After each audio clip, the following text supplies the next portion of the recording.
And we are live. Good morning, crypto warriors, and welcome back to the Gem of Crypto, episode 315.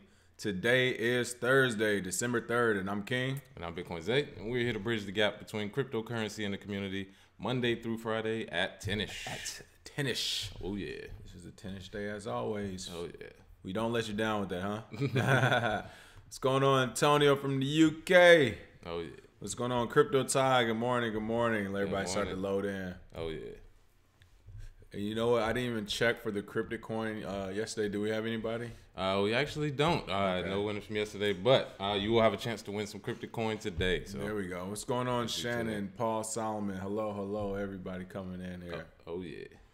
All right. Well, we all know what time it is. It's not only a happy New Year, it's officially a happy birthday to Bitcoin. Oh, yeah. Hey. Happy birthday. Happy 10th birthday. Oh, yeah. Happy 10th birthday, Bitcoin. Look at that cake that was his coin or CCN had for his photo. It's a beautiful photo of a Bitcoin cake. For those who don't know, January 3rd is the 10th birthday. It's also Trace Mayer's Proof of Keys event today, which folks will be withdrawing their money off of exchanges to see if the exchanges actually have everyone's money. Oh, yeah. Yeah, it should be very interesting. But yeah, today is the first day the Bitcoin block was mined 10 years ago. This is amazing. Oh, yeah, man. And honestly, a lot of people who are in the space, they've only been around maybe a year or two. 10 years is a long time. We made it to fifth grade. You know, and if you think about it in those terms, it's still very, very early. So you look at financial markets, they expect basically a fifth grader to be as mature as, you know, something that's 100 years old. So we're doing pretty good for 10 years and stronger than ever and still rolling. If we were going to die, it would have happened a long time ago. So, and let's give a shout out to actually Arthur Hayes. We had him in our awards for this year as a nominee. Yep. I don't believe he won, or we had BitMEX at least as a nominee for one of the best exchanges of the year, also because they could do the margin trading times 100. Yep. Well, CEO of cryptocurrency exchange BitMEX, Arthur Hayes, also marked the day by placing an ad on the front page of the British daily The Times with the message, "Thanks Satoshi, we owe you one. Happy 10th birthday, Bitcoin." You can see it at the bottom. That's actually a pretty big ad. Yeah. I mean, that's a big ad in the page. And not only is that ad at the bottom, I mean, on the same page, one of the top stories is universities face credit crunch as debt spirals.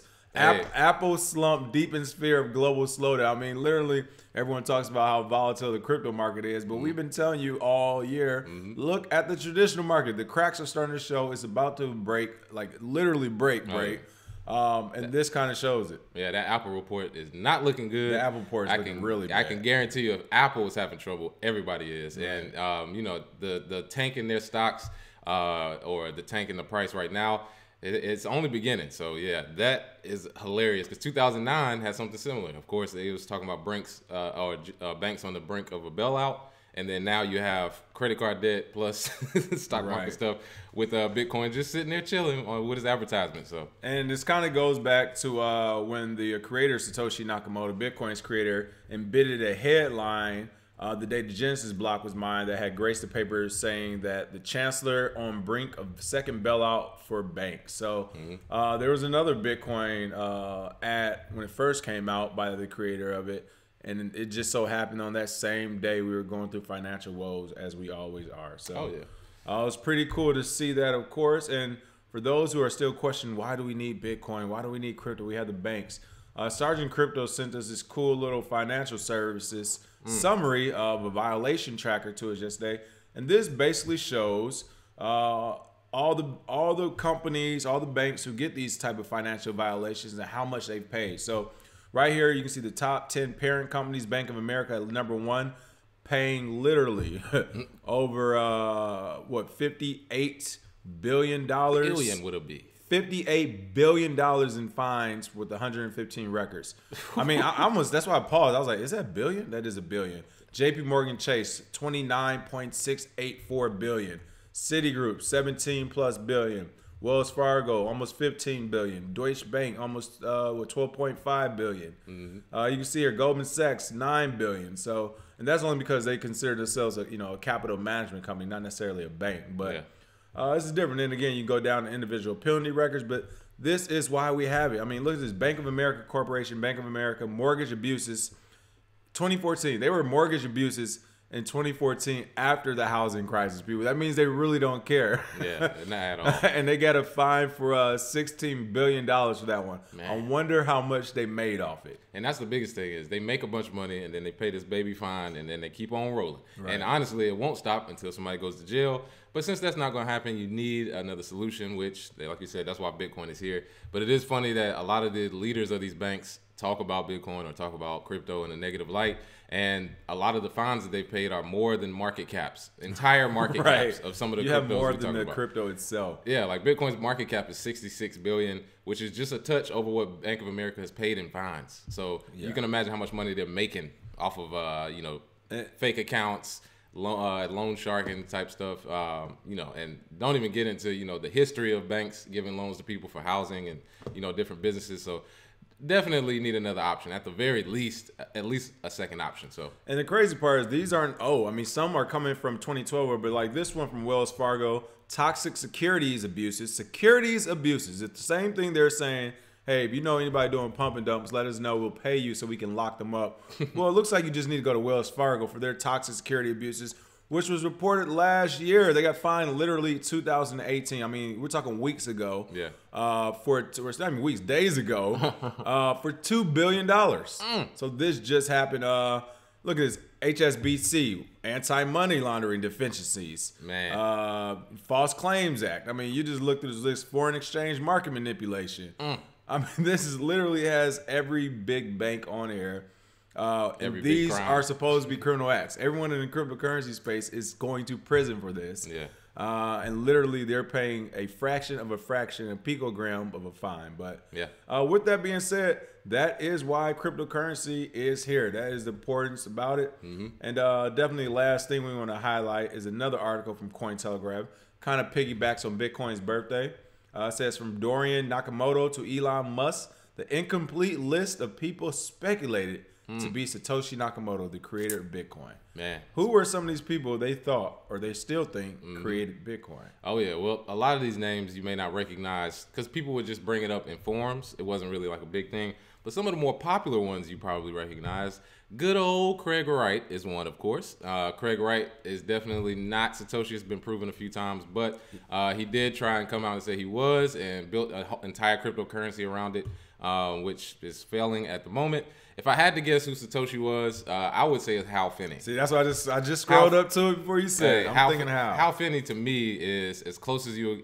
Of course, we don't have proof that he is the creator. However, it is kind of crazy that he was amazingly probably the best cryptographer alive at the time, a computer scientist, and he had the ability to receive the first mined Bitcoin. So if there is anybody who would probably be doing it and had all those skills at the exact same time, it was Hal Finney. So RIP to him. But if I had to guess, it'd be him. But some of the other names is like it's silly. Like Dorian Nakamoto, he's just Japanese and has the same last name. Like it's the only reason they even singled him out. Right. Yeah, and they tried. Who was that? It was a big Newsweek.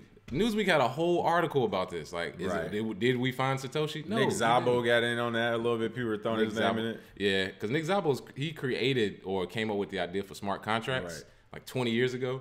And he tried to come up with a pre-Bitcoin digital currency. It didn't work out. But I think Szabo had something to do with it as well. I think it was a team of people, but I think Hal Finney was the spark. Right. They had they have government agency at the bottom. Yeah. I mean, listen, it might have been in the sense of not necessarily a government agent, but somebody who's working in a government agency office using the resources, as we even seen right now with the mining. Everybody's like, hey, you just plug this into your computer at work and go home and make money. So we got the most powerful servers in the world, so why not? Yeah.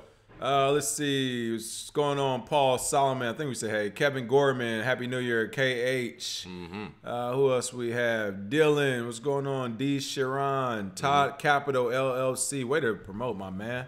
Cool works. Oh yeah. I saw some interesting comments too. Paul was asking us about Litecoin UFC. Yep. Check a couple episodes ago. We talked about Litecoin UFC already. Yeah. But yes, they are making power moves with BitMEX. We love it. Oh, you put it okay. Let's see. Oh, yeah. Tonio said, funny, how no one goes to prison. They just get fines. If it was one of us, we'd be locked up. Oh, yeah. Of course. That's why you got to get too big to fail. Yeah, you got to get some cutthroat lawyers, because they lawyers, they will take all the time it takes. If it takes a decade to get it, or whatever, man. Shout out to the P-Man Van. Welcome back. P-Man has been with us for since the beginning as well, so good to see you. Oh, yeah. Hugging the blockchain. Mm-hmm. Yes. All right. Other than that, to make it official, we definitely want to make sure we give Bitcoin its due just when it comes to his birthday. So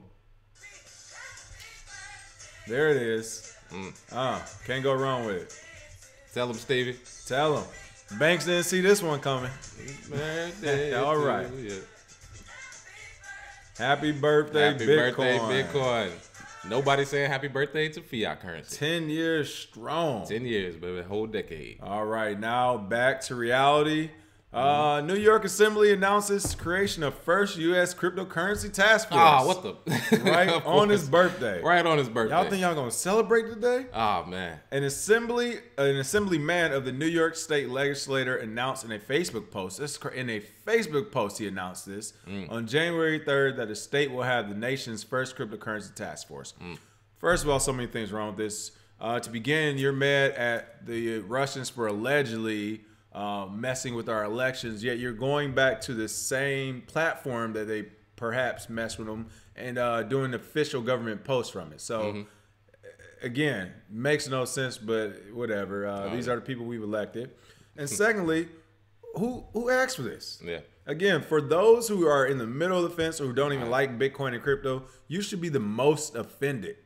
Why are we creating more task force? Why are we creating? You know what I mean? This is taxpayer money.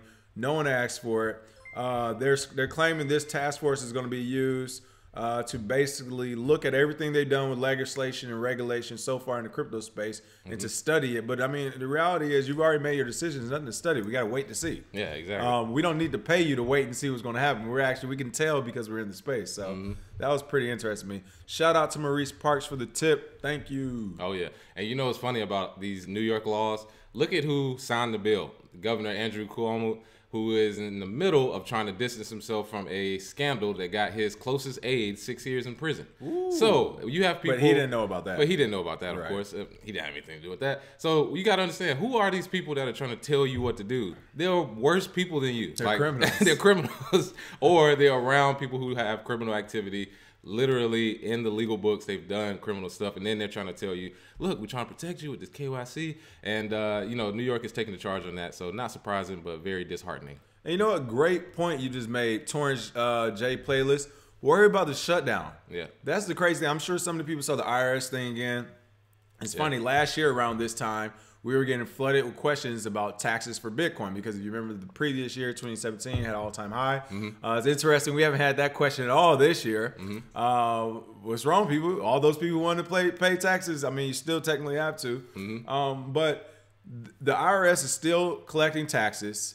They're still taking our money, yet the government shut down. We don't get a refund. We don't get an exemption. We still pay. And then even more, again, the government shut down. We're creating new task force agencies that's going to tax us even more, that no one is asking for already by New York. And then, I mean, they literally had the gumption to even point out that they were, I want to find exactly what it says. New York, he's quoted as saying, who's this? Julie Samuels, executive director of nonprofit representing New York City tech companies, said that cryptocurrencies and blockchain will, without doubt, greatly impact finance and many other industries across the globe for years to come. But Vanel, one of the the New York Assemblyman and chair subcommittee on internet and new technologies, stated that New York leads the country in finance. We also lead in proper fintech regulation. Keynote, he said, in proper fintech regulation, the task force of experts, again, I mean, all these keywords, you have a task force for experts already in New York? That's pretty incredible. Who are they? Will help us strike the balance between having a robust blockchain industry and cryptocurrency economic environment while at the same time protecting New York investors and consumers. They always slide that last sentence in there to protect you. We're doing this for your protection. If you're in New York, you need to find Clive Vanell, the New York State Assemblyman, and I'm not gonna say tar, but I would say molasses and feather. All right, let's go ahead and give them some molasses and feather. Get them out of here. We're talking. I mean, this person really said, we're leading in proper fintech regulation. According to who? Yeah.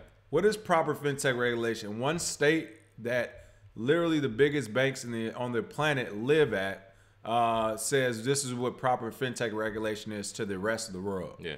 I mean, it just doesn't add up. Doesn't add up. But these people, they have to do it. They're told what to do. Whatever. And here we are, right? They're too weak to be on their own or to try anything new. So good riddance. Yep. Let's see. Yep, people are talking about the stock market looks like it's going to drop or close maybe 800 points today. Yeah. Listen, we've said those cracks are starting to show. Mm-hmm.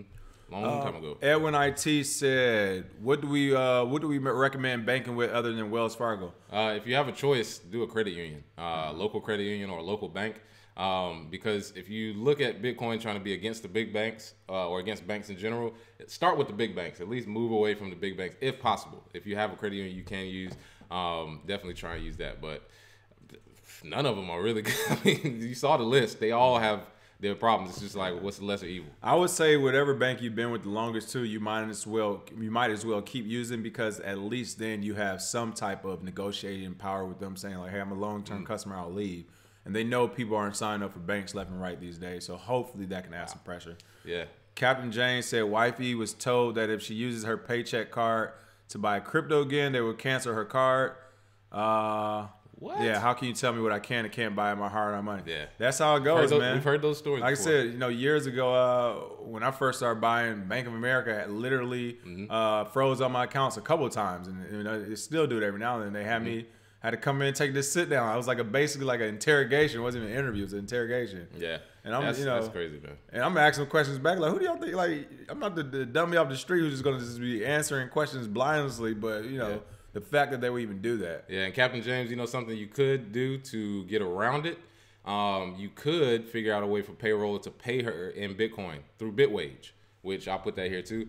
You would just connect. Bitwage is good. Yeah, you would just connect your payments to Bitcoin. Bitwage would convert it. So basically the payment would go to Bitwage. They convert it to Bitcoin automatically.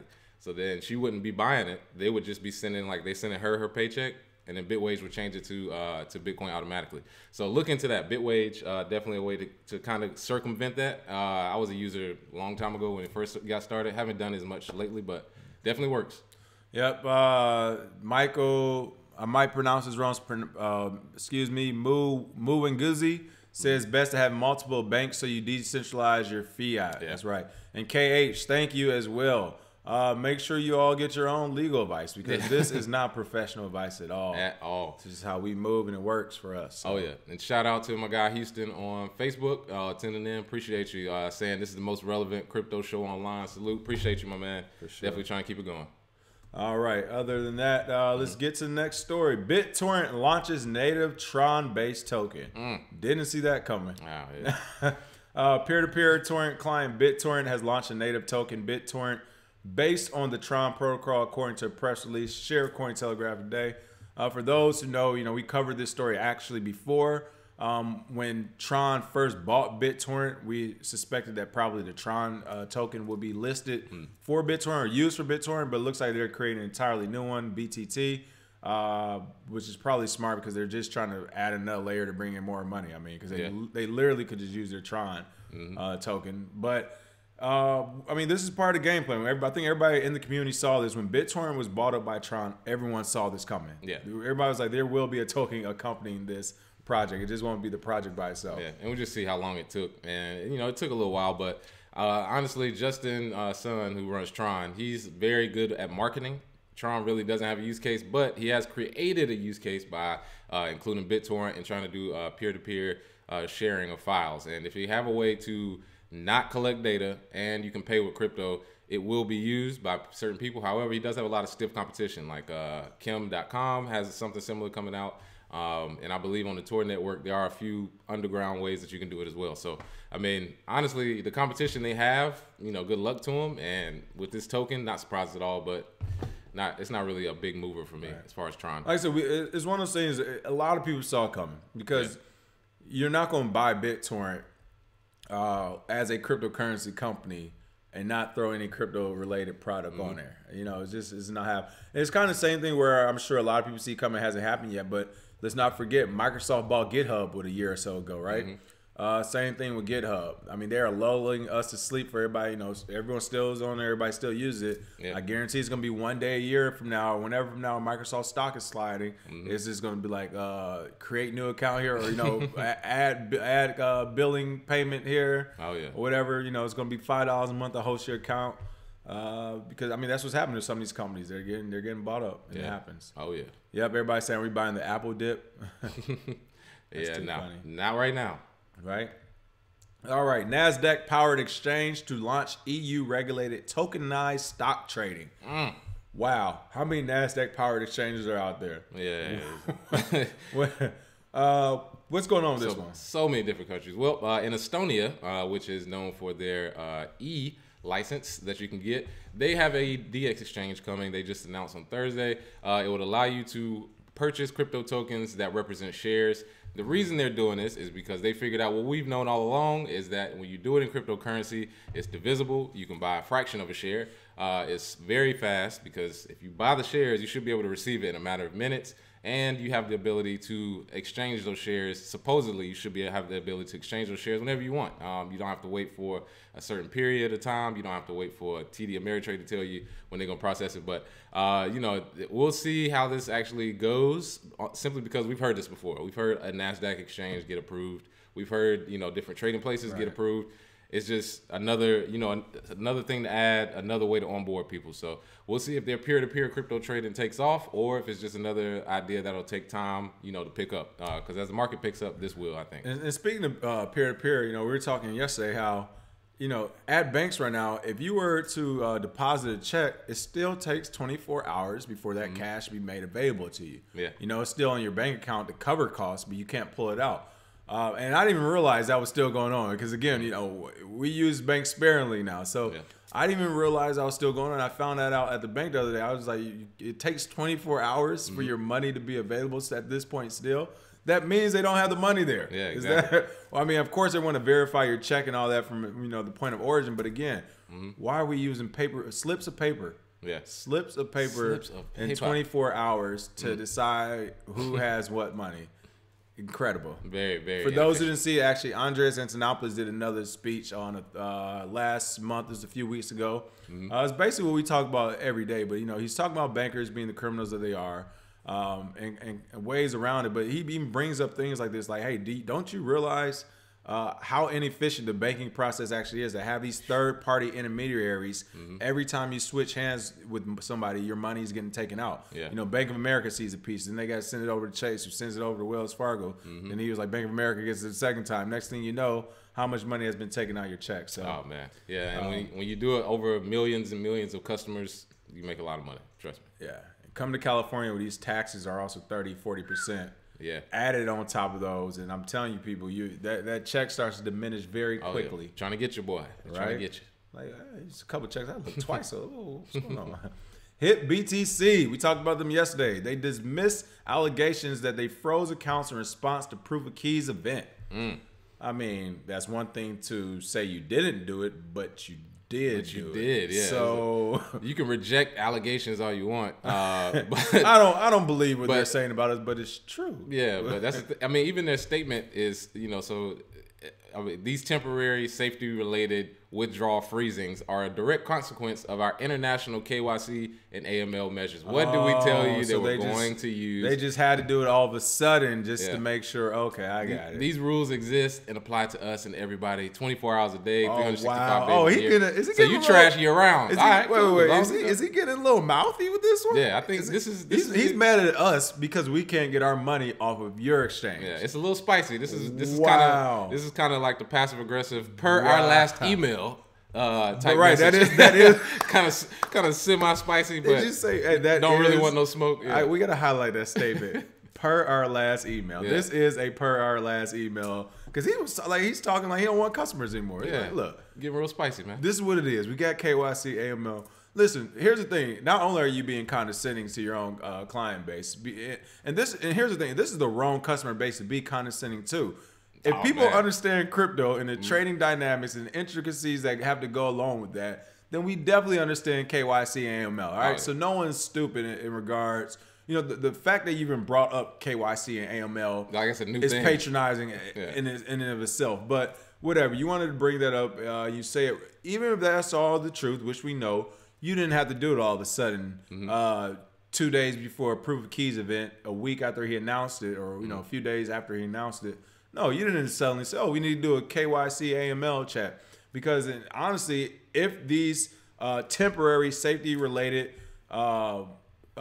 consequences that you already have in place were already in place, then you should have gave everyone a heads up. Yeah. So all of a sudden, you're stopping withdrawals on January 1st, 2 days before proof of keys, because this is business as normal. Yet you didn't send out any emails or tweets ahead of time to let people know they wouldn't be able to withdraw their funds. Exactly. Yeah. Right. Take everything you have out of HitBTC if you use it. Like you said, this is it for them. Yeah. This is it. Yeah. And if you still use them after this, it's entirely your fault. All your fault. Yeah. Right. In the crypto market, like you said, being condescending is the wrong way to be. Even in the crypto market, calling yourself an expert is almost like, who are you talking to? Right. We have the smartest programmers, some of the best mathematicians, some of the greatest minds in the world working on this one project, and you're going to try and hit us with the KYC AML? Right. Nah, player. Tracy Mayer is probably one of the smartest people on earth right now. I'm pretty sure he did his homework. And then you trying to hit him with the, this is for your protection. Get out of here. And this is what you all need to remember, too. Yeah. When we talk about pulling crypto, we aren't just talking about a few $100s worth. We're not even talking about a few $1,000s worth. Yeah. If you haven't been in that situation, it's a very, it's not a fun situation to be in if you have thousands or hundreds of $1,000s on an exchange and you're trying to trade or you're trying to pull money, whatever, and they just stop it. That's because we all know that's like technically they could still almost get away with doing it. They could get away with stealing an exit scam. So it's a scary thing. Again, think about if you had 200K on the exchange and that happened. Trace Mayer, I mean, this guy might have a few million here and there on different exchanges. Easy. So, you're talking about a few mil here and there, and they're like, well, we're not going to let you, you can only take out 0.2 a day. Are you, what? No, I'm about to use the money in my fiat and get this plane ticket, buddy. Yeah, like, we're gonna figure this out. Because if you got it, you can send it to me. Right, I can come to get it in cash. Don't worry about it.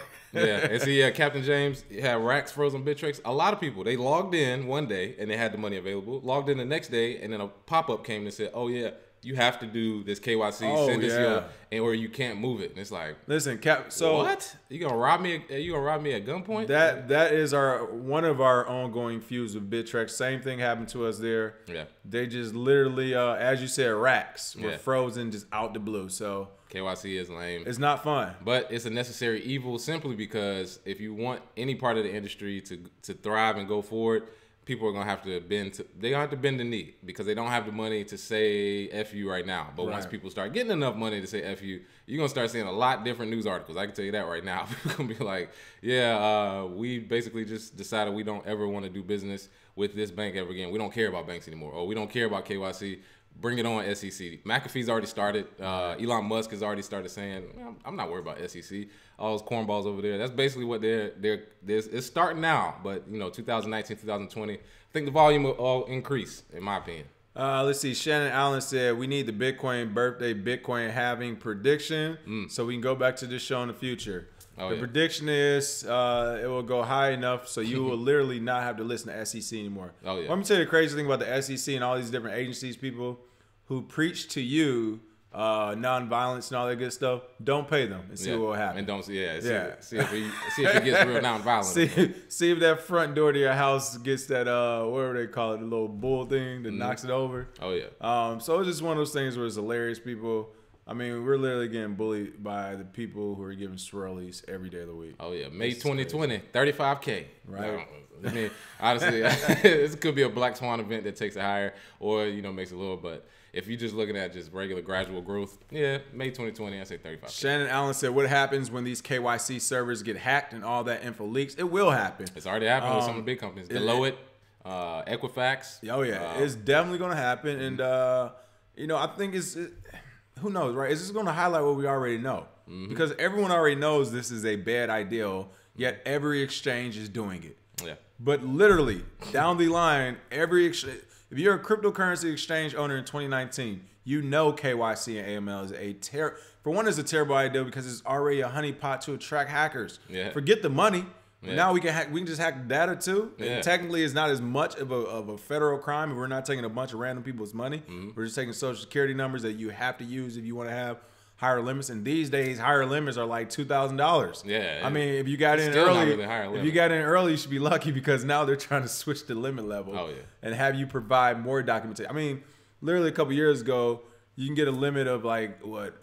On Gemini, I think you could have like 100K a day. Yeah, you can move like 10 Bitcoins. Right, at a time, with just 20 at a time. Right, with just like maybe an ID or passport. You didn't even need your social security at the time. So it's getting ridiculous. Yeah, it's getting ridiculous. It is getting out of hand. All right, battering realm. Yes, the SEC battering realm. Thank you, P-Man Van. Ball and Chain said the number one rule to crypto is never leave your money on the exchange. That is right. Yeah. All right, for the free cryptic coin, what are we doing today? Oh yeah, so I'm glad Shannon Allen brought that up because it would be good to see price predictions. We have done it in the past, so going forward in the future, what are your price predictions for May 2020, the halving of Bitcoin? We're celebrating its 10-year birthday today, and by that time, it'll be 11 years old. So what's your prediction for price of Bitcoin and why? Get your a cryptic coin address, and we'll send that to you. Yeah, May 2020. I'm going to go high and aggressive, people. I'm going to say May of next year. Depends on this year. There might be some craziness market. I'll go as high as, let's go 44,000. 44? I'll go 44. 42, cool. 44,000. You heard it here first, people. Oh, yeah. 42 to 44,000 May 2020.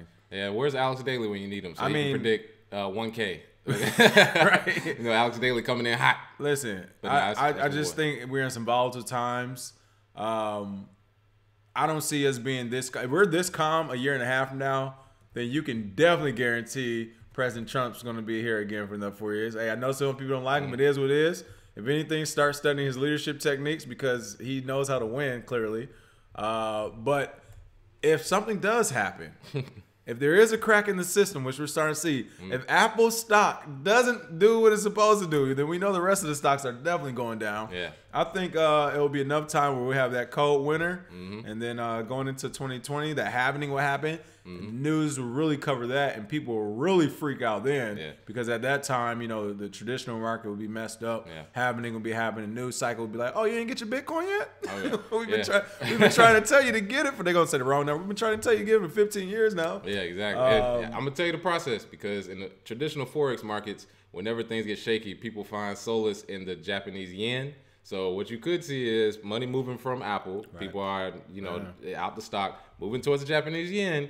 And when people have a higher or a better Japanese yen, what's going on in Japan, people? Crypto adoption. So you could definitely see a big crypto pump from that. So that's probably the process it'll go. And this is another reason I'm just on leaving this as well. Malik Howard was saying May 2020, 15K, then 30K went in the month. The reason why I also think it'll happen like that is because you got to remember, people, once we saw this again was it last year before last, 2017, when we hit the 13,000 mark. We told people at around the 10,000 mark, the 8 to 9 to 10,000 mark, we was like, hey, once we start hitting 12 to 13,000, it's gonna be too fast. It's gonna blink. Yeah. Numbers are gonna blink. If you're not set up on your trading limits or withdrawal limits and all that, you're gonna be out of the game. And we literally saw that happen where it went from 12 to 14 all of a sudden, 15, 16. I mean, when it went to 19, it was a 10-day run of people. Like it happened very fast. And the reason why it happened fast is because that percentage swing to get to from 13,000 to 15,000 isn't the same percentage swing to get from 3,000 to 8,000, 3,000 to 10,000. It's a very smaller. So once you get past, I think once we hit 19 again, once we get to 21, 22, 23K, it's not a big deal to go from 23K to 25K in a few days. Yeah, that will be a regular market cycle for us as far as the speed, the velocity. What's the V? Not the velocity, but the volatility. The volatility itself will have it jumping every day. I don't know. I just let it go. But the volatility is literally going to have that price point jumping from 26K one day to 22K the next day, to 28K the next day. I mean, literally, that's going to be the swings you're going to see as far as just the fiat number itself. So once that happens, I believe that we will begin to start creeping on to that 42 to 44,000 because once it hits 20, 22, 25, Next thing you know, we're gonna be looking at 20. If they're looking at 30, it'll stall off for a while, it'll dip, and then I think we'll make that push to 40, 42, and we'll even out there. So we'll see what happens. Other than that, hey, you all know that we don't do price predictions either way. So we're just throwing it out there. Having fun, man. We're having fun. Hey, man, it's a birthday day. We'll see what happens. Other than that, happy birthday, Bitcoin. Thanks for watching, everybody. Make sure you smash that like and share. This algorithm, for some reason, does not like us on the show. And if you're listening to us on our podcast, of course, that's on Google Play, Music, iTunes, Podcasts, iHeartRadio, Spotify. Please make sure you review us, like us, all that good stuff for the applications you can do it on. We truly appreciate it. Oh, yeah. Thank you all. Other than that, have a happy Thursday. We will see you all tomorrow. Cheers. Cheers.